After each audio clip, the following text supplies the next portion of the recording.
Shibe from Northeast Collaborative is here this morning, so they took on the exciting opportunity of looking at the removal of the portables and a review of the libraries. And he's here this morning just to give initial thoughts around that and a draft about those thoughts and what he observed in the district. And with that, I'll let John make his presentation. John, good morning. Welcome back again. John started this in spring, so to speak, and we had to stop along the way, but we re-engaged in the process, and he visited all the schools, as you would imagine, met with people, also talked to SLAM because of Oxridge. So he's here to share some of his schematics and thoughts around the project. So with that, Mr. Shibe, welcome. Thank you very much. John Shibe from Northeast Collaborative Architects. We're honored to be working with the district on this study because I think the idea here was to combine the elimination of the portable classrooms at Hindley, Royal, and Holmes with enhancements to all of the schools for the library media centers. And we quickly, as going through this process, we started with a process where we would, We started with a process where we would engage the, work with Rich and Mike on the facility side of things, and then start meeting with Joan McGittigan on the library and media center learning commons side of things.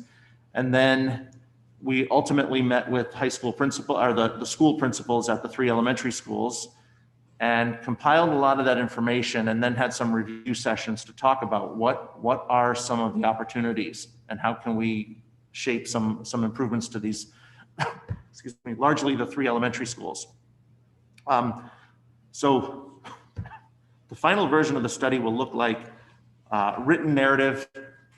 It'll expand on it'll include as an appendix the notes that were taken as far as those meetings, and then it will go through some diagrams. So really, I went through the more or less just an introduction of what we've done. Again, the major tasks involve space planning options. We're not getting into details of floor plans. It's really to give an overview. Opinions of the benefits and drawbacks of each options. Multiple options for each school were developed. So what you're seeing today is a refinement and a consolidation of the multiple options down to one option that provides a consistency among the improvements at each of those 3 elementary schools. I will say that the graphics for the high school, middle school, and Tokenique Elementary School, those library, media center, learning commons spaces, those will come along later. For the most part, there's no expansion or contraction of those spaces, so that there's no major architectural change. It has a lot to do with fit and function and furniture and mobility and flexibility. So from that perspective, we can get further along with. We wanted to push along the elementary schools, the 3 elementary schools that have the greatest need.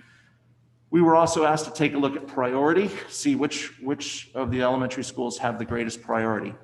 So I'll point out for a moment that after our initial meetings with Rich and Mike, and after review with the 3 elementary school principals, we did want to take a closer look at what's happening at Oxridge, because that's going to have an impact on how all of the other elementary schools look, both now and should look in the future. So when we were tasked with, we did visit Tokenique, because that's a shining example of an elementary school in the district that's been completed not so long ago.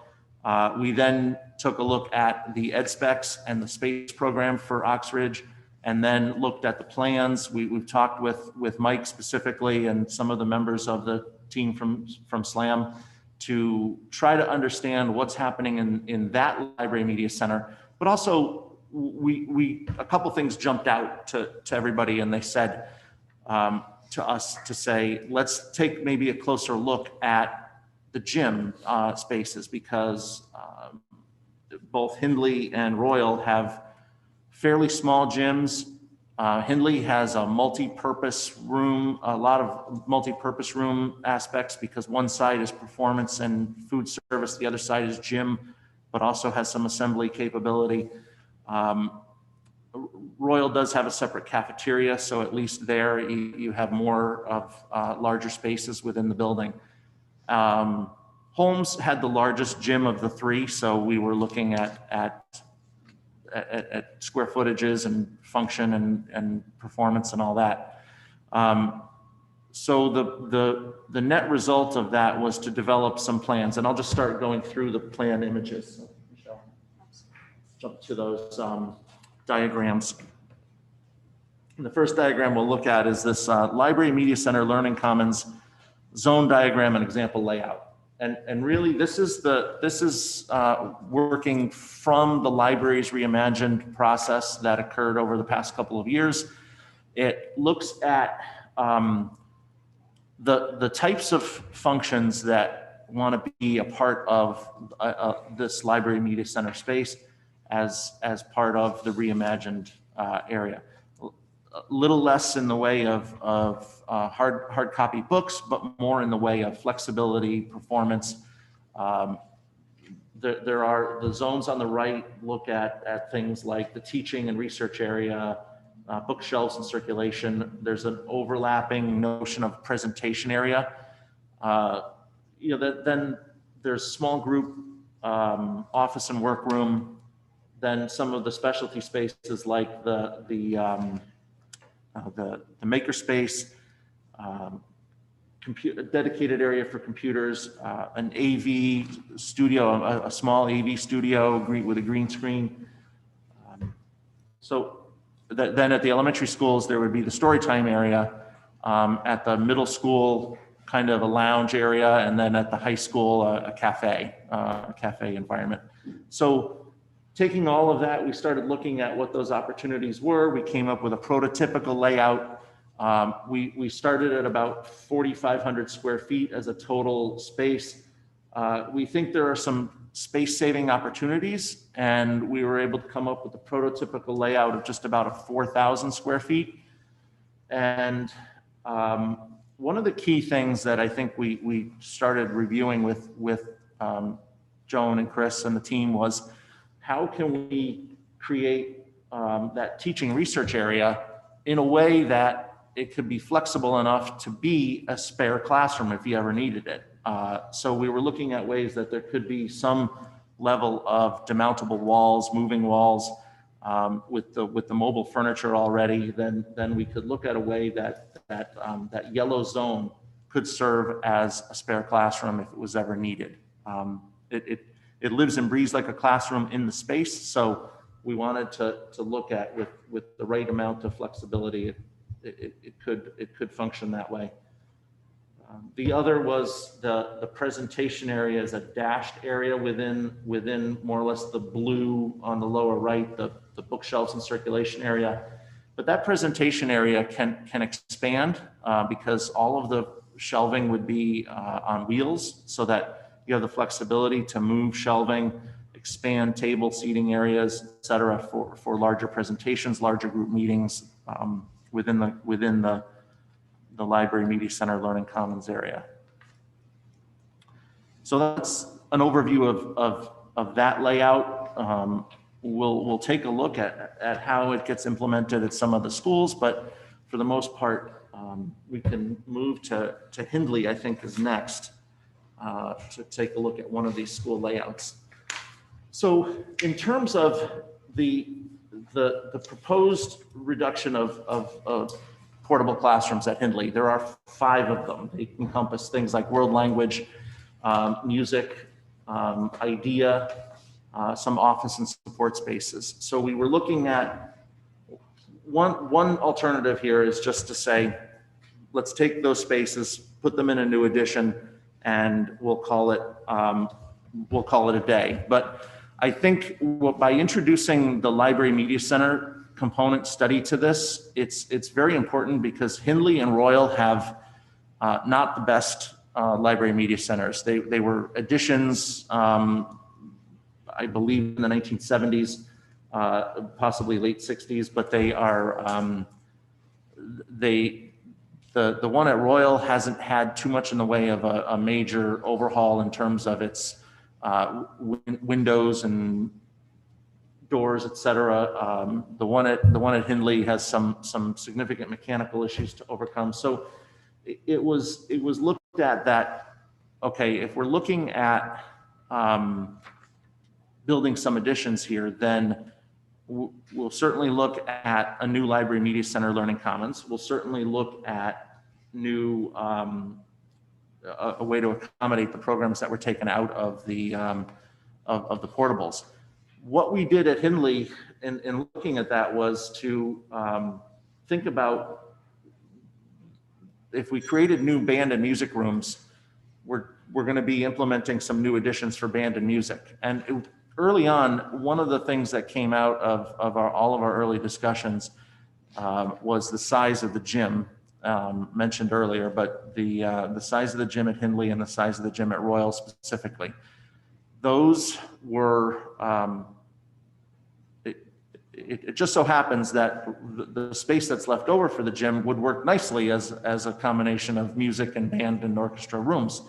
If you split them up in half and you have some nice storage components, and you could break the space down a little bit further but for now to convert those gyms into music suites is a pretty viable option. It was among the multiple options we looked at. It was a strong contender for adaptive reuse of that space. And then in both situations, you have the performance space across the hall, so it's close to where you might have performances.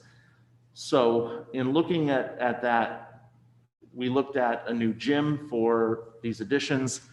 The gym is 4,700 square feet, so it is a little bit smaller than Ox Ridge, but it is a little bit bigger than it's quite a bit bigger than what Hindley and Royal have today. It's about double the size. So taken as a whole, we were looking at the gym, the library media center as an addition. There is a second floor component to this, which has some classrooms in it at the far, most of the addition would occur at the far southeast, if I'm right, southeast portion of the site. Hindley does have, it is one of the larger sites at any of our schools, so it has some room to grow, and I think in the end it brings back, it doesn't impact your fields too much. It goes and you can replace paved play area with where the portables are removed. Removing the library media center actually does wonders for dressing the building back up and restoring its kind of historic facade along the street. So this was the general option arrived at for Hindley. And what I'll do is I'll go through each of the three schools first, and then we can maybe come back and do some review if that works. So the next, I think, is Royal. Looking at Royal here, and what we're not seeing today is the report will have the existing plans. So sometimes it is we need to see existing and then the proposed. But with Royal, there is a 4-classroom addition just to the north of the current auditorium and gymnasium. And then there are portables north of that. So in essence, the proposal here with Royal was that those 4 classrooms, in addition to the portables, were not in great shape. They date, I believe, to the 60s, maybe even late 50s. But they were the early input was that they should be considered for replacement as well. So that meant looking at maybe more of a larger addition at Royal. So the library media center, the gymnasium, which would be the same 4,700 square feet, and then 4 classrooms at Royal. we don't really have the option to go 2 stories at Royal, because once you get past the gym, the gym and the auditorium, that's where the 2-story portion of Royal ends.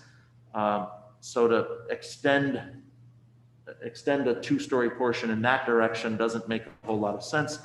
One of the things we tried to do was really focus on minimizing site impact.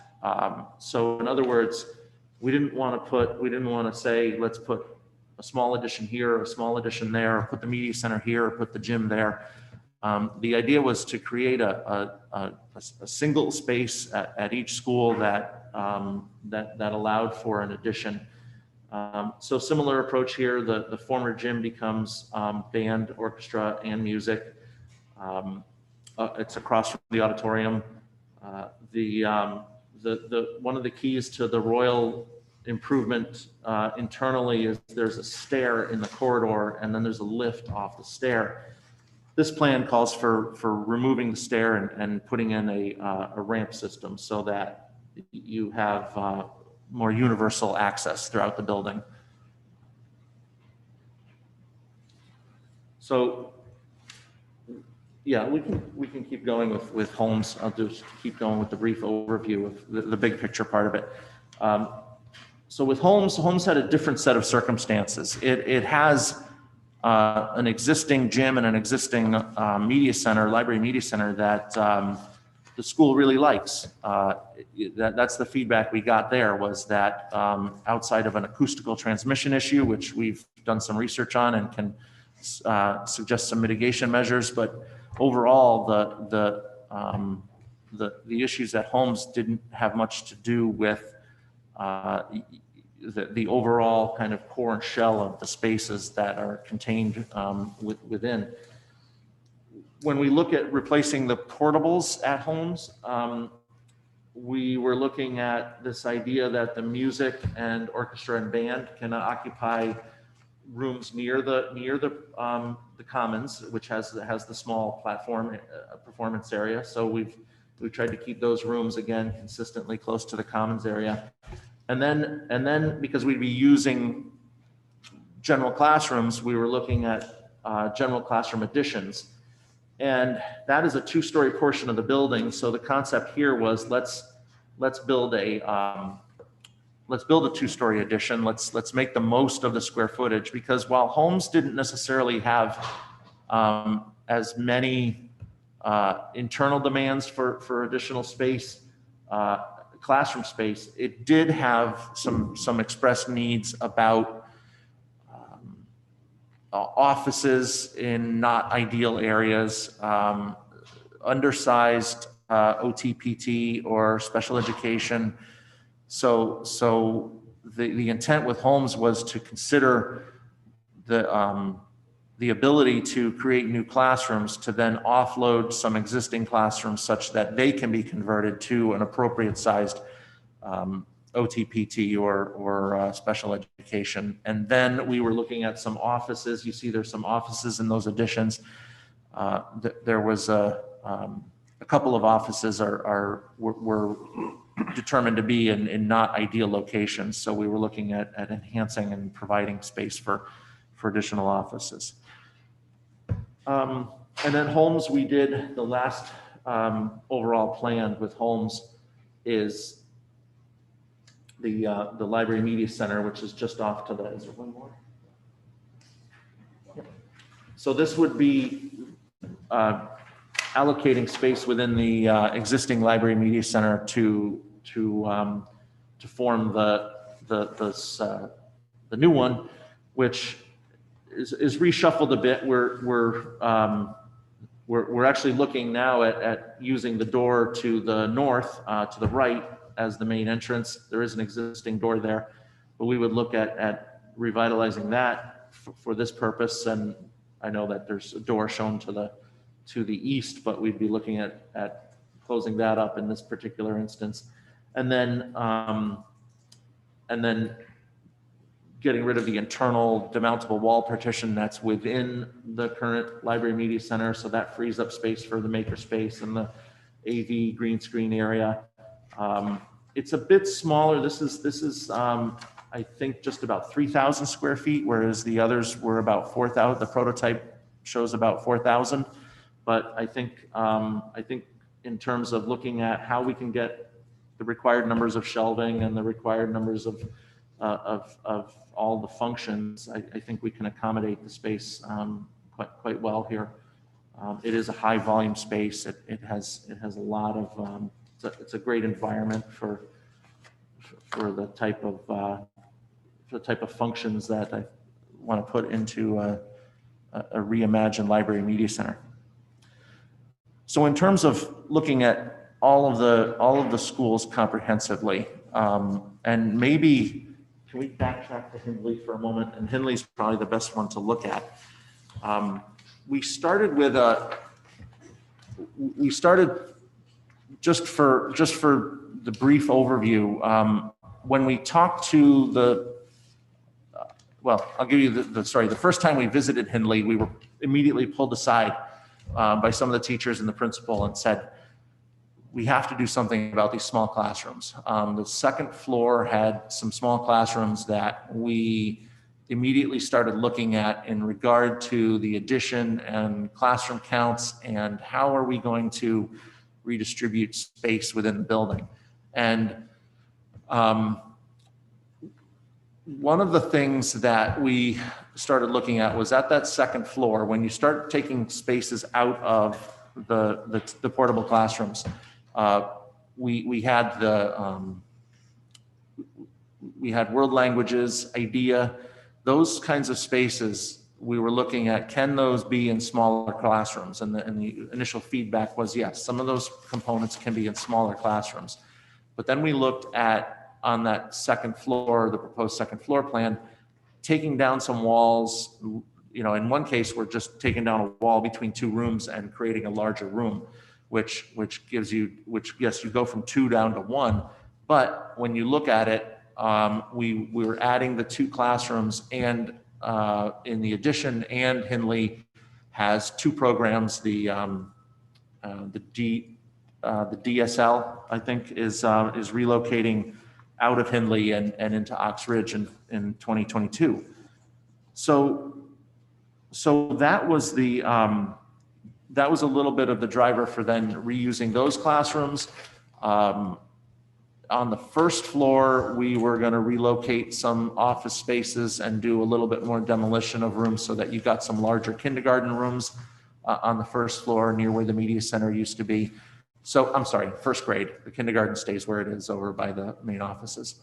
So we were looking at how that could be. This is the one school where we did start looking at, just scratching the surface at grade distribution, locations by grade, et cetera. The other schools, we haven't really delved into that as much, but I think it's you know, that's where this study, our task was, again, back to the portables and the library media center. It is something that could and should get some further study as to how the classroom counts are all going to balance, and are we really can you achieve larger classrooms and at the number you need, also through this design process? Because it only makes sense to try to solve all the ills at one time. It makes sense to do, if we're going to go ahead and do an addition to these buildings and then do some strategic demolition, it makes sense to get to the point where the school rooms are updated and they're balanced. And I think that's something that can be looked at further as we continue the work here. I think that is more or less the overview I wanted to provide. I'd love to talk if there's questions and a little bit more. I'm sure there will be. Yeah, I can offer more input on the process as well. Okay, thank you, John. Do we have any questions? Katie? Start where you left off, which is sort of the overarching question I think we all would have. And I think Hindley is a good example, a question of renovating an imperfect building, right? We know the classrooms are small. We've all been in Hinley.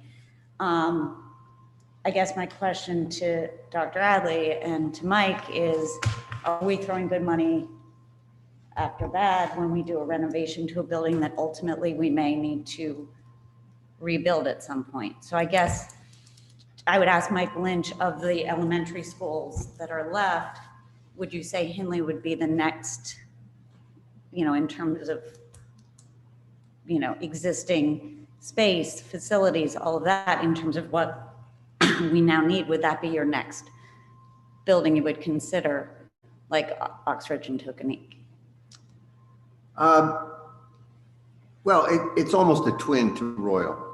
They're 1 year apart. They're architecturally the same. As obviously the town used the same architectural firm, maybe the same contractor building them, and they're very well built. The original parts of both of those buildings are very well built. They have, glazed tile on the hallways, and the hallways are wide for an older building, an older elementary school. The hallways are wide. The classrooms are airy. They have big windows in them, brand new windows. I would say either Royal or Hindley would be the next one, Right. but it would definitely not be a situation like you had at Tokenique or Oxbridge, where you were going to replace a school that was built more out of urgency to find classroom space than actually, a really well-built building. Right. And they're both really well-built buildings. So it's not, you wouldn't be wasting money renovating this building as you would, say, with an Oxbridge. Okay. Because when I look at the dollar numbers in this, they are large sums. So when you think about a Royal at $14 to $17 million or 10 to 13 at Hinley, to me, the Holmes is a little more compelling because it seems like a smaller project you're keeping existing. But I wonder, as you said, with the gym on Hinley, it's smaller than Ox Ridge. Is it big enough? So are we doing this renovation and getting everything we need to make these elementary schools what they need to be going forward, where class size is the right size, we have the right infrastructure and technology, the right systems, all of that? I think that's an overarching question we sort of need to think about when we're talking about this big of a dollar number for these projects, which, by the way, don't include Middlesex or the high school yet. So, it's something I think we need to think about. I think these plans are amazing. Thank you. And I think the space is incredible. I have more pointed questions on the space, but that's something I wanted to sort of throw out there. So I would say that this is definitely a process of iteration, right, in terms of what we learn, because the scope of what John's company was asked to do was not clearly to completely renovate the complete building, but at the same time there was enough scope in there if there were things that made sense to do with the portables or the libraries and it impacted something else. John has brought that to the table in some limited scope. The idea of like renovating as new or just add-ons or stuff, John, I would ask you too, because when I go to the States, sometimes they just don't like putting on something at the end of something, right? As an example. So given that is like that, like what's your take on that? How that, like that question that Katie asked, if it's so great in scope, do we have to like consider, like, is that money well invested, or would they even allow us to do that, right? And because I know there's probably three. The first thing, it all depends what the day is when we're talking about the state. That is true. I would say that based on, so I'll give the blanket statement that based on your enrollments and enrollment projections, the state will tell you these schools are already oversized. I know that's not what you want to hear, but that's what the state is going to say, that they're already at or maybe a little over what the enrollment figures would tell them the square footage has to be. There's always the potential that you could these ideas were not renovate as new. These ideas were to provide an addition and replace the portables. I mean, there's always the possibility you could make the argument that at least give us the square foot we're taking offline for these portables, because we're doing a tremendous enhancement to educational space in the state by eliminating these portables. So there's a potential to make the case there.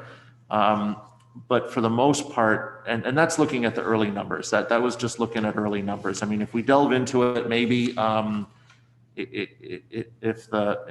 if some of the, I'd have to go back and look at the 8-year projections, but if there's something in there in that 7 to 8 year range that, yeah, I don't think it's going to be all 3 schools either. It could be that it's just Royal, because I think Royal is the one that had some, I know there's been talk of more higher density housing in the Royal neighborhood, I think it was, but even so, I think Royal's the largest building possibly.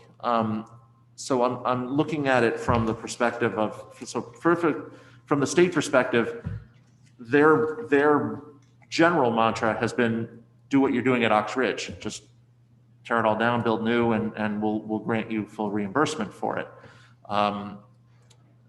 And I know and they're telling the same thing to other districts.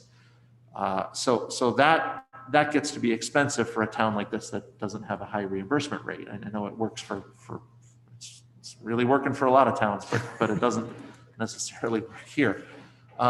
So that's part of why,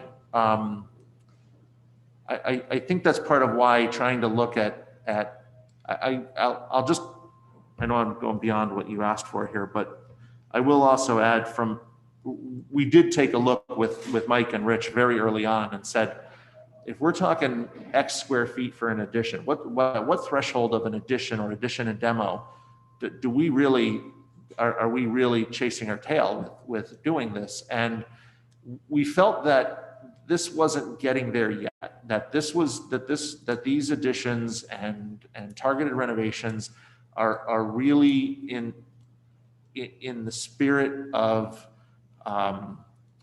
making the absolute best of what is really good buildings. I mean, I think Holmes is a great building too.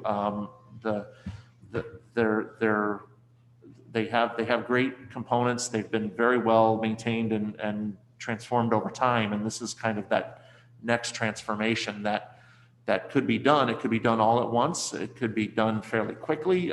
We tried to look at ways we could, Hindley does have a little bit of the issue with overlapping one of the portables there, but that doesn't mean we can't massage that plan a little. And if it determined that we can't use, if we can phase it in a way that you can not have to use that portable for a year, then you can start building there, populate the new area, come back, do some renovations, and really it could be done in a fairly low impact way, as well as far as construction and logistics and operations. They don't, at none of the schools do we really come in and start messing with the site as far as parking and roads and buses and access and parent drop off and all that. They're very isolated in terms of their impact on the site. So a lot of that went into that consideration about, are these really focused renovation and addition projects within a target zone? Now, maybe they are within area, but maybe they're not within dollars yet, and that's something we want to go through and talk about. If the dollar figure needs to be adjusted, we also went as looking at the dollars for these are really looking at per square foot new addition, per square foot renovation. Some of the complication of renovation, some of the complication of phasing, if in fact there were priorities that were established and it was determined that one school had to go first and be expedited, we looked at the numbers reflect some of those considerations. Then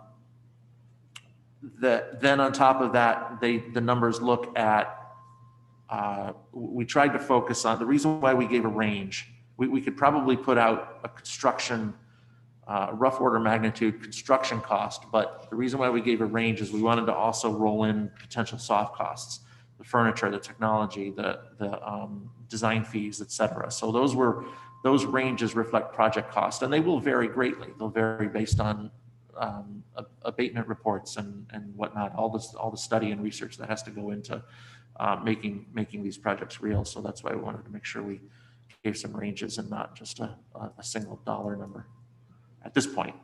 So staying on the dollars then for a moment, did you review our original master plan when you, I assume, as part of your methodology? The KG&D master plan? The KG&D study. Yes, we did review that. Okay, and that comes in at about 24 million. So I'd love to understand your review of that. And then if you could just talk a little bit to the delta, because this plan is 31 to 39 million, and we were probably anticipating something closer to 24. So what's the difference, and what did you find in the KG&D study? Yeah.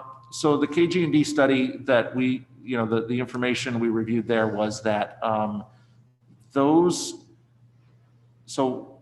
largely those proposals, and I don't know what was ultimately decided. I think I'm remembering maybe multiple options still for each school. Mm-hmm. Sure. But so there may have been a decision made on certain ones, but Holmes is Mike was kind of mentioning to me, he's like, wow, so Holmes looks a lot like the study did, the KG&D study. But I think that's because there were some really good things put forward there. So when we were looking at Holmes, it didn't have a new gym and it didn't have a new media center. So I think from that perspective, we were looking at that as a really good option for how to incorporate the changes at Holmes.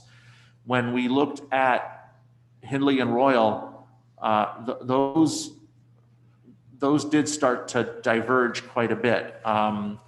The idea of getting a larger gym, the idea of having the new library media center and it being a little bit larger than was before. And then you get into the interior renovation elements. And I think that's a little bit also of where some of those costs are start to come into play. And the fact that we're vacating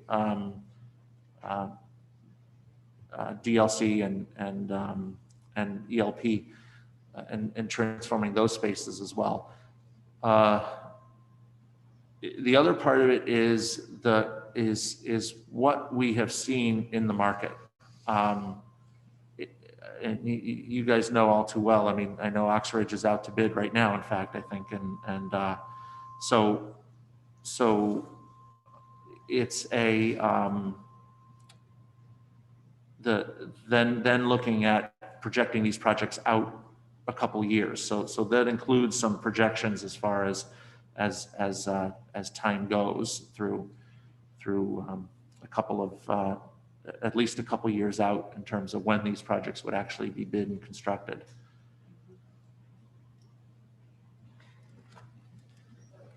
You mentioned maybe accelerating one or the others. Mike, what is your thought on how you would roll these 3 projects out? Well, but I'd always thought that you would do 2 at a time. So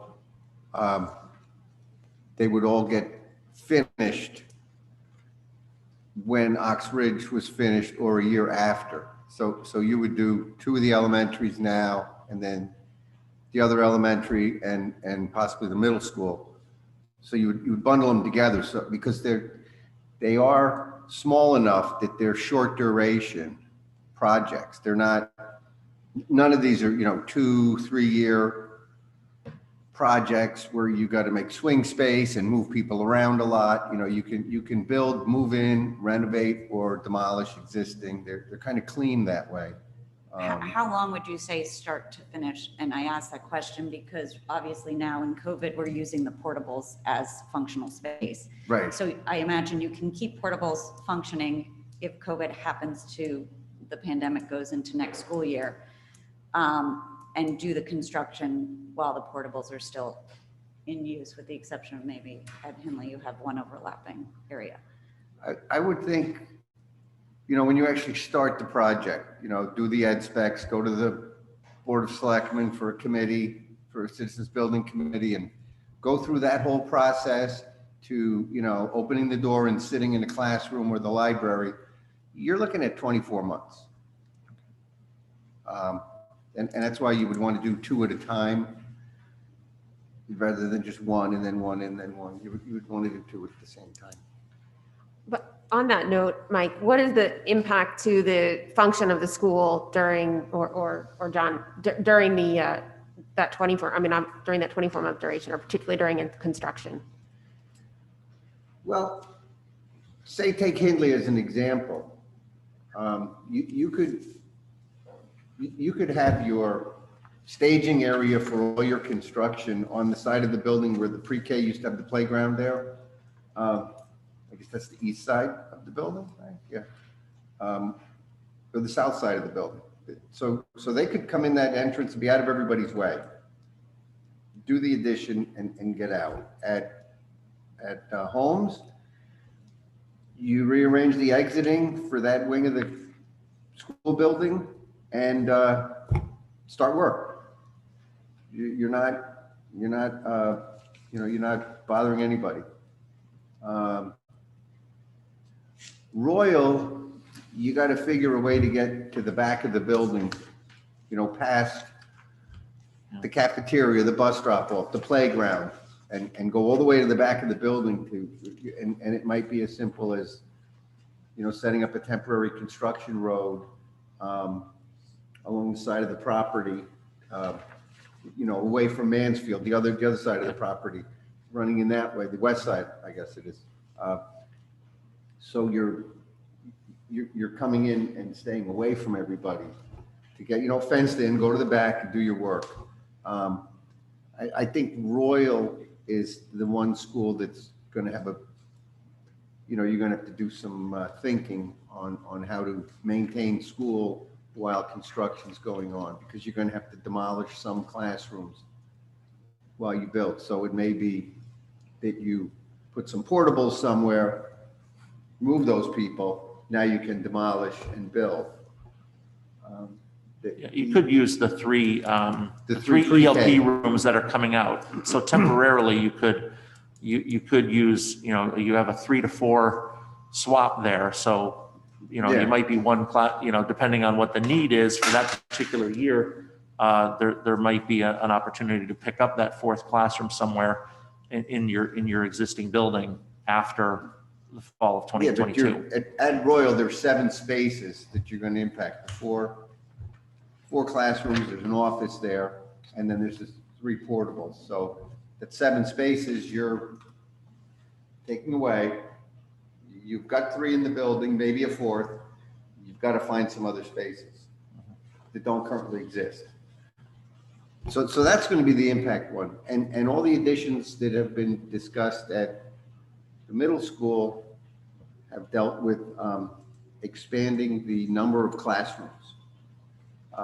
And the way the building was constructed, there's a section on the corner there by like room 146, those 3 stories, there's utilities and stuff that ends right there. And that was built that way so that when an addition was being made, that's where it was supposed to go. So that could be a real standalone project, because there's a separate way to get in back there on a paved road. You're not impacting the school at all. You know, every utility you tie into can stay functioning while you're tying in. So it's really, that would be the least impactful one, that one. I hope that answers. Should we get into the actual space, the library media common space? Sure. Do you want, so can we pull up the slide on that? It was the last. If you just do the prototype one, right, the first The one. prototype, yes, Yeah. back 2 slides. Yeah. I love the layout. I love the concept. My question would be, how do you envision, and maybe this is more to Alan, students using this space? So like maker space and the presentation area, do you envision it where classrooms will be coming in and using it? Is there still like library time in the elementary school? I mean, I think the space is amazing. I just want to make sure we're going to be using it to its fullest, and classes will be engaging in all these spaces. So could you just talk a little bit about how elementary students will use this space? I think that's an ongoing discussion, Katie, to be honest with you. In some cases, the elementary classes come into the libraries with their teachers, and at some grade levels they do not, right? Right. And that's, I'll call it the responsibility of the librarian in that capacity. So he or she, as a librarian, would bring the kids into that particular area for a particular purpose and a particular part of the curriculum. It poses the whole question about like the vision for. I do think it's important probably that we do articulate that, to be honest with you, because it sort of drives this. Is it more experiential in nature, or is it instruction from a teacher point of view or a media center perspective? So currently we have a mixture of those. And I think that there's a wee bit of a room there for exploration. I think it's a huge investment in a lot of space, and I think we need to be intentional about how we develop curriculum or ways that students are engaging in this. I mean, I think the opportunities for creative learning and experiential learning are incredible, but I want to make sure we have it. We don't just build it and no one uses it. There are some guiding documents through the Library Reimagined. I didn't bring those this morning, but I should. I'll bring those next time or share those that sort of dictate that a little bit. But in practice too, I'd also like it to be in practice. What does that look like in practice? So on that topic, does the Oxbridge Library that's being built follow this same formula of sort of this modularization? How does it compare? And how was the build at Oxbridge used as part of informing this project?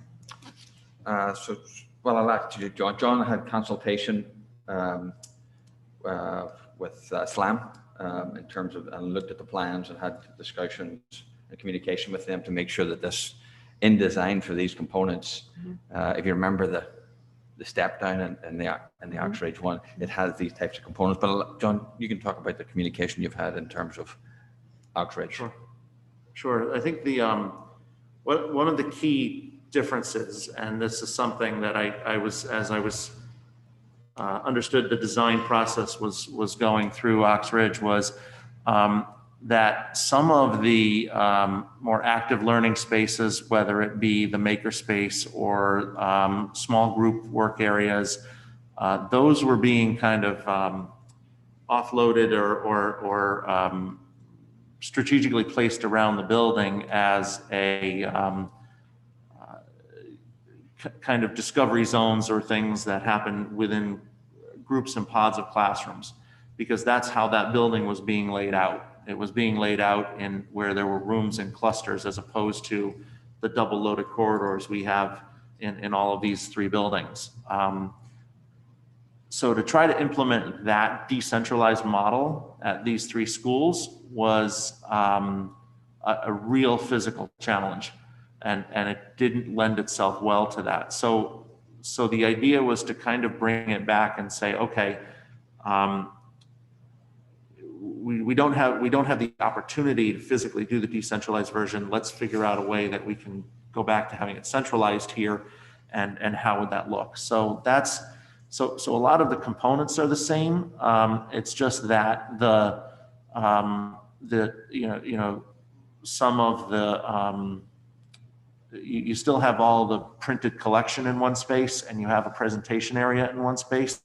But for the overwhelming most, that those elements still occur within a central location at Oxbridge. But it is those those pieces like makerspace, small group workroom, and then maybe some of the other story time presentation zone areas that are pulled out into those classroom pods at Oxbridge. Does that kind of answer the question? So just in terms then of aggregate space, what's the do we know the square footage of the library at Oxbridge off the top of our heads by any chance?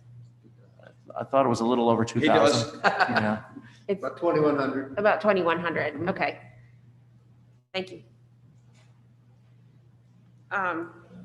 Can we go over the impact to classrooms? 'Cause from what I understood you to say, really our goal is just to replace portables. We weren't looking to add classrooms. So if I go through the detail, it looks like at Henley, we're actually down one, but you're saying they're configured better. Yeah, Henley is the only one where we started because we were there was such an initial thrust in terms of those classroom sizes on the second floor. We did start in with let's look at grade distribution to an extent, and let's look at what the numbers are per grade and things. So I would say that with Hindley, yes, we did end up with a net decrease in numbers of classrooms because we were breaking down some walls and trying to open them up.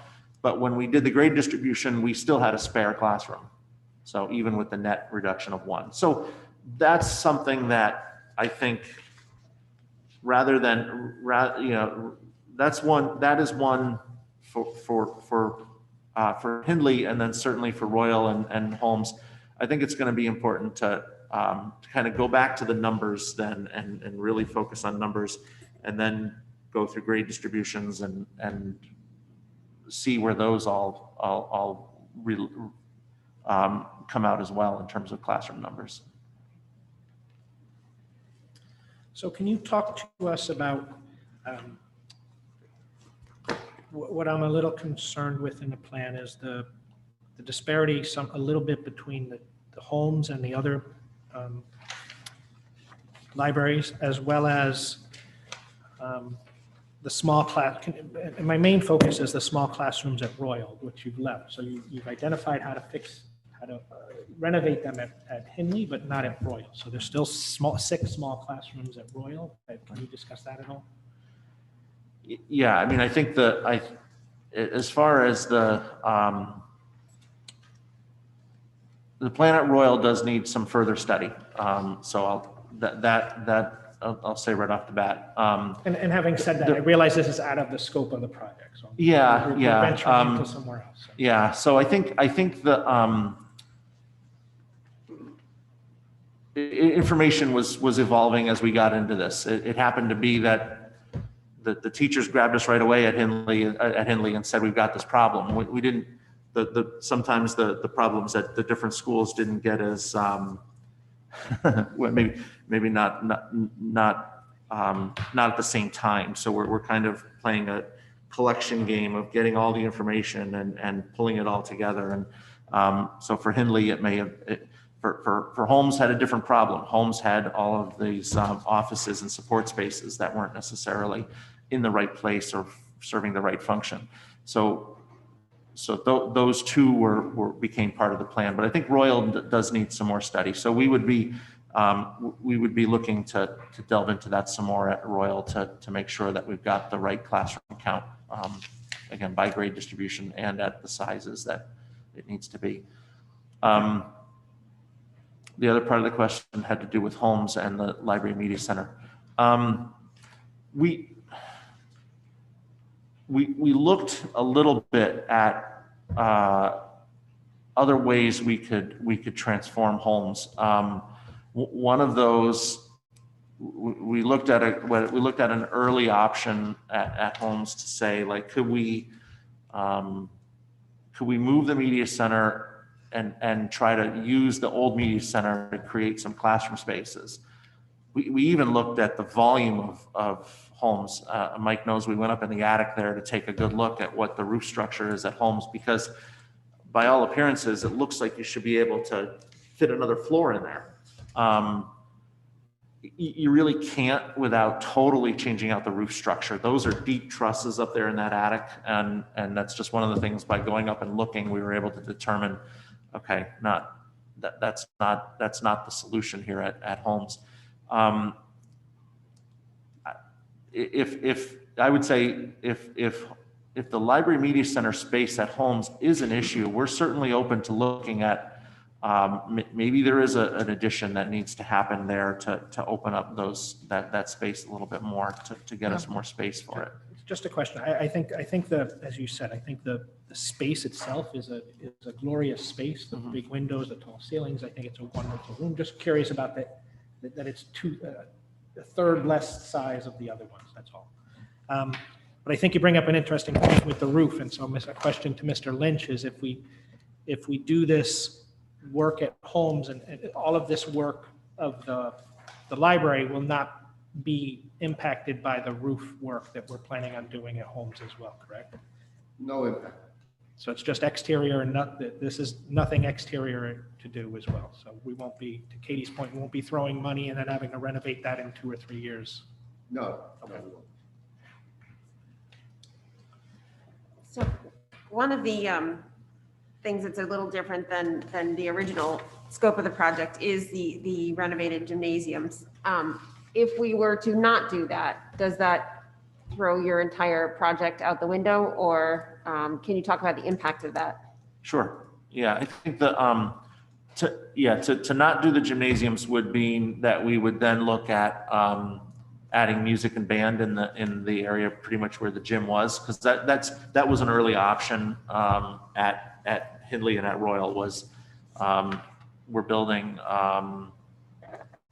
we'd be building new music and band rooms at pretty much in the footprint. It would be smaller, certainly. So it would be smaller new addition, less cost. So that would be that would certainly be part of the outlook there. We had I know I'm trying to go through the different options. But can I just ask? Yeah. But you put it in because, other than you're an architect, which, so, but you put it in because why? Well, partially because it was strongly suggested that this is a top priority, that it's a priority that across the district there could be some mention of disparity between the new gym at Ox Ridge versus the gyms at the other elementaries, and the greatest needs were Royal and Hindley. If those that was one part of it. The other part of it had to do with the size of the gym for educational purpose. The other had to do with the size of a space that could accommodate a large group of people. We were told early that the auditorium or the gym at either of those schools was limiting in terms of the size of the type of event that could be done for parents and grandparents and getting people into the school. So the gym gave a larger gym gives an opportunity for a larger space for people to gather. Even if it's not a dedicated performance space, it's still a space to hold a larger event or be flexible enough for a big science fair or another bigger event that needs a large volume. And really one of the things, even though it is smaller than Ox Ridge, the main basketball floor is still the same size as Ox Ridge. It's just Ox Ridge had a little bit more width because of the cross courts there. We would still have 6 baskets in the gym, but the difference is that you'd have the same length of the gym as Ox Ridge. The cross courts would be a little narrower. How does it compare in size to Tokenique? Because Tokenique was built undersized for the capacity of the building. Mike, you might want to remind, Tokenique is about the size of Holmes. A little small. It's about 2,200. Tokenique would end up being the smallest elementary school gymnasium under this plan. I guess my question would be then, if we're building them as additions on the buildings, let's just make sure they're big enough so we don't have any issues. Just make sure what, Kate? Yeah? Oh, okay. Mike, do we know the sizes of the different school gyms?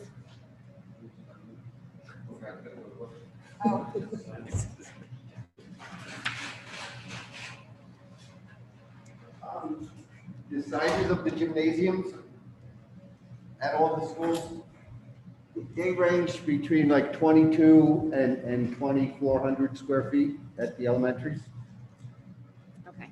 Yeah, I think I'm going to go by memory.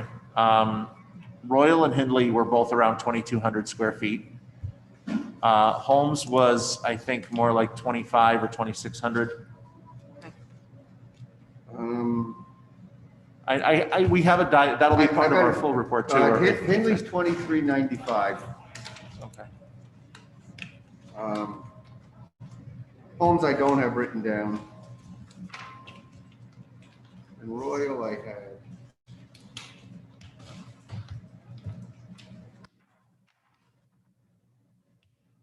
Royal is 2327.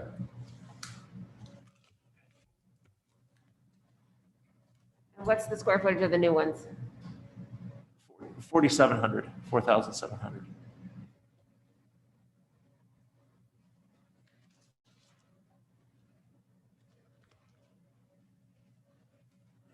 So in terms of parity, Tokenique, because it has that large hall that can be used as a gathering space, it doesn't need its gym to serve that function. Whereas the other elementary schools need that second function. Is that what you're saying? And does Holmes, is Holmes solved for in this project? Well, Holmes was I think closer to 2,700. So yeah, again, Holmes, I think maybe it wasn't expressed as a major concern at Holmes. It was something that in terms of the ability to have a large enough space for all parents to gather, I think Holmes didn't have that same concern.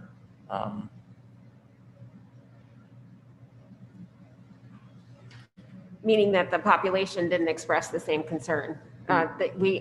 Alan, there is actually a place for people to gather with parents and grandparents on that campus.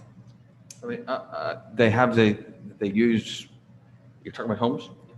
They typically would use the cafeteria area also. Okay. When that gets cleared out, and they use, because there's a performing area up there as well as the cafeteria. Okay. Typically, that's the area I think they would use. Okay. How big is that area, Mike? The cafeteria is a little under 2,000 square feet. For about 1,800.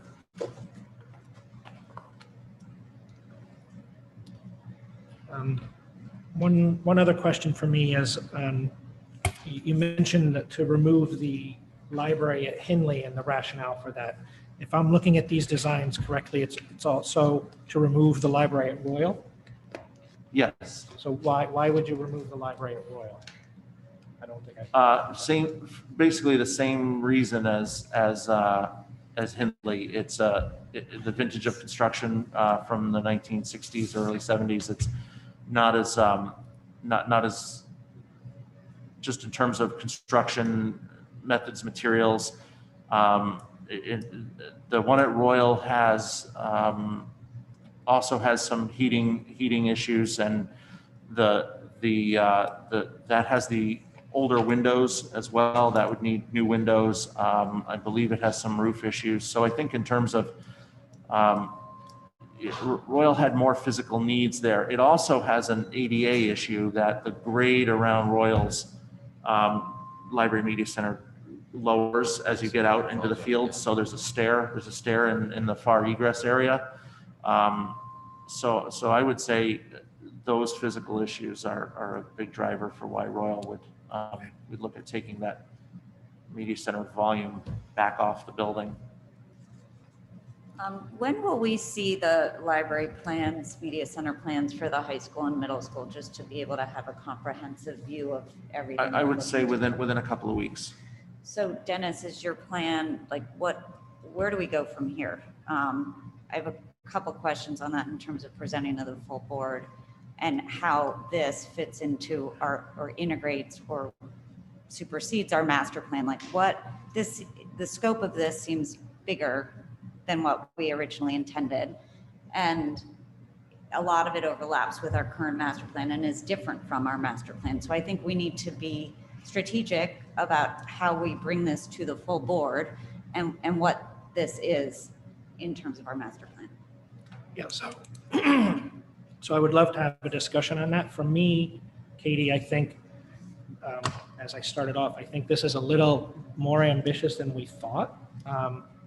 But having said that, maybe this is the proper way to go. So I think we need to, literally we've had this for less than 24 hours to digest. I think we need some time to contemplate and think.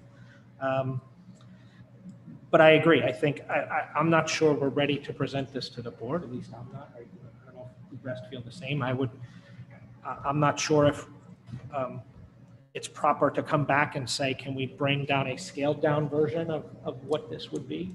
I don't know if that's what the committee would like to do as well. Well, I guess Alan and Mike, well, how do you see this vis-a-vis the master plan? We have that master plan sitting Sure. out there that is, Right. a roadmap for us, and then this. Well, I look at it as it's an extension of the master plan. The existing master plan is due, it's a 5-year plan from December of 2015, 2016. So it's a mature master plan now. It's time to start looking at another 5-year update of it, which would commence in about a year from now. So I just see these plans as just taking the original master plan, which was more or less a snapshot at each building, and then trying to project going forward. I think they looked at everything except roofs and parking lots. So this is just kind of an extension of that, and taking into account more variables.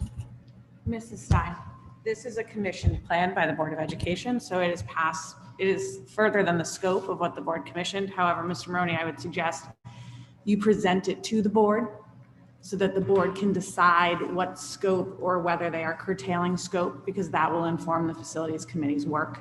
I don't think the facilities committee itself could either expand or contract the scope of a contracted study. I would agree. I think the only question is whether we want to go with any more information than what we have today, because I agree, this is bigger than the scope. So do we have a ballpark for the cost of the next set of work for the middle school, Tokenique, and high school? So could I just preempt it? I would be careful estimating overall costs until we decide the plan. I think we heard that very strongly from the town and Kate Bush, and it was good advice that probably best we decide on scope and then go back, scope of work needed to be completed, and then go back and understand dollar figures other than, and Mrs. McCammon, this may be what you're asking for, very, very rough numbers that we also caution publicly are very rough ranges, because I think we've seen it happen with multiple bids.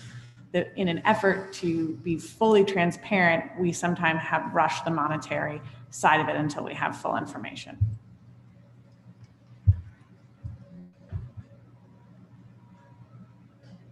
So John, you're coming back in a couple of weeks with the middle school, high school sort of suggestions? Yes, so the plans for middle school, high school, Tokenique, library, media centers would have plan layouts for those spaces. I think we wait and have the full thing and bring the full thing to the board. I just think doing it piecemeal it's hard to do it in a vacuum like that, personally. Would you agree? Alan? Yep, please. If the committee agrees, I would suggest the analysis, pardon me, I would suggest the further analysis of the classroom spaces, because those issues are going to come up at a board level too, right? The same types of questions, which takes a little bit further than what we have here today. And there's a couple of questions came up from the board about that. I think if that was further delineated as part of, because they're questions that need to be answered anyway, right? I agree. Well, that dovetails into the second agenda item that we have today. Mhm. So I think Katie brings up a good segue. So our second agenda item, So should we just agree to next steps then? So we're going to wait to get we'll meet again with the information on the next 3 spaces and the additional class size analysis. We'll meet again on those 2 things, and then our plan is to bring it to the board. Okay. Okay. But in the meantime, we'll update the board on where we are. Yes. So our next agenda item is discussion and design of elementary classrooms to accommodate the class size policy. I think I mistyped and I believe it should be say educational class size standards, not a policy, but, so I apologize for that. But I think, John, what we're trying to get to here is that I think traditionally we have looked at our class size standards based on a number of teachers and kind of looking at it at a budgetary focus. And I'm wondering if we can look at it as a space focus and say, how much space do we have and how much can we accommodate the optimal level of classes versus the high level of classes? And do we have the space to meet optimal at every grade level? And then the question to Alan as well is, if we don't, how would we prioritize that? So is that a fair question to you, or?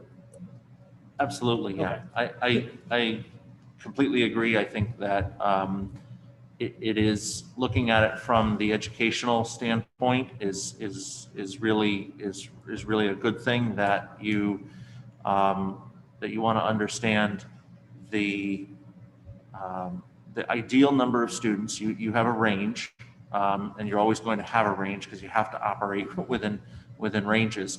But what we can do is we can look at the high number of students, compare that to the space, the ideal space for that number, and then start looking at, okay, where are the critical issues within the building based upon current and projected enrollment, and then based upon grade distribution. So, because that always comes into play as well. So, and we know that that's going to have some flexibility too. You may, since your numbers for kindergarten and kindergarten and first grade, second and third and fourth and fifth, I think are about the same. That gives you a little bit of grade distribution flexibility as well within your building. So, I think that would be an ideal step here to tie in with what's being done with this study, because of the fact that early on Hindley mentioned it, and then it's come up a bit with Royal as well. So I would say it's a logical step to take. Can I ask a preliminary question? I feel like this is a little out of our purview, talking about class size policy in a facilities meeting. I'm not sure this was board directed. If so, I missed it. So I just want to know why this is on the agenda and what our purview is in talking about class size policy. It's just to understand if this is something we should be looking at to understand how to best formulate a plan going forward. Well, because I think the point is to understand that I know the state has said we have the right number of classrooms, but against our class size policy, what does it look like at the building level? And so then when we go and say that we need 23 classrooms at homes, or whoever had 23, how does that reconcile against our enrollment and our policy? So I would agree with you, policy is not our remit, but understanding how policy and our actual enrollment fit on the buildings is our remit, arguably, but. Yeah, so maybe it is a facility capacity study based on your class size standards. Yeah. Yes, if the board if the board asks clarification about, well, just a clarification question, can we accommodate the high side or not the high side? If we can accommodate the high side of class size or can't accommodate the high side, I just would want to make sure that I've got a thoughtful, comprehensive response back to the size of the classrooms, basically. I guess I sort of thought the discussion was COVID related, not a broader board goal, but if it is, that's fine. I know, we discreetly discussed the issue with Ox Ridge based on COVID and the 6 feet distancing, but to my recollection, we didn't have a full board conversation about evaluating our class size policy in the framework of our facilities. No, other way around. And I don't think No, the we're not. purpose is to evaluate the policy. Right. The purpose is to make sure that we build the correct number of classrooms. So when we say we want to take away our portables and add, what is the correct number of classrooms? The state would be one input in terms of what they believe, but also our just what our class size policy determines would be another. So, Mr. Maroney, is there a further clarification on agenda item number 2, class size policy, class sizing Yeah. as based on Yeah. the plan being presented? It is not a Physical holistic, sizing. is that what you're looking at? Yes. Is that, Yeah, that's fine, yeah. yeah. I'm more I comfortable with I that. would suggest an amendment to the agenda to reflect that, both the correction you made at the top and an accurate depiction of what this discussion is, because I think that's where the confusion's occurring. Yeah, I worry when we bring the class size policy conversation in, that we could, Jill, do it the way I'm saying, people could back into it. And Understood. And Alan, I think one of the questions. So I would suggest an amendment to the agenda to accurately reflect the conversation. Would you like to, I would like to propose an amendment to the agenda. Do I have a second? That we say discussion and design of elementary classrooms to not accommodate, what would be the right word? John, can you give us the right words? Yeah, But I think I had said it's a facility study to look at capacity based on class size standards, And your enrollment. class size standards. Within the proposed plan. Thank you. Okay. Okay, second? all in favor? Yay. One last point with this, and I'm not sure if this is, we're still currently having the students who are in Avalon go to Tokenique, correct? Right, yeah. So have we built moving the Avalon students back to their neighborhood school in these ideas or no? I haven't looked at that, Dennis, to be honest Okay, with you. just a question. I haven't looked at that. Again, we have not discussed that at the board table, but I don't know if that's something we want to look at as well. So, Well, that wasn't part of the charge for. no, for- understood, yeah, understood, yeah. but I just wonder if that is something Oh. we can bring back. It's just something that popped into my head here, so. When we see capacity, I think that would be interesting, but let's maybe start with that capacity study. What do you think? Okay, thank you, John and Alan and everyone. And Thank you. are we ready for public comment? Yes. If you would like to speak during public comment, click the participants icon on the bottom of your Zoom screen. Next, click the raised hand option. You will notice a blue hand icon appear in the upper corner of your screen where your face, name, and/or number appears. When it is your turn to speak, the facilitator will identify you and announce that you are unmuted for public comment. Once recognized and unmuted, please state your name and address. You will have up to 3 minutes for comment.